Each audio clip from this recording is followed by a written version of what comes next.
بسم اللہ الرحمن الرحیم۔ علم بدیع کے سلسلے میں آج کی صنعت ہے صنعت تضمین۔ تضمین سے مراد یہ ہے کہ کسی دوسرے شاعر کے مصرعے یا پورے شعر کو اپنے کلام میں اس طرح جگہ دینا کہ وہ ایک نئی نظم یا شعر کی شکل اختیار کر لے، تضمین کہلاتا ہے۔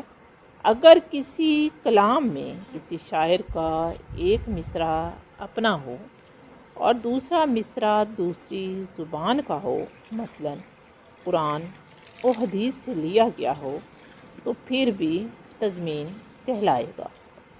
دھوپ کی تاپش، آگ کی گرمی، واقعنا ربنا عذاب النار، یہ بھی صنعت تضمین میں آئے گا۔ تضمین کی اگر ہم تعریف کریں تو کچھ اس طرح ہوگی: کسی شاعر کے کسی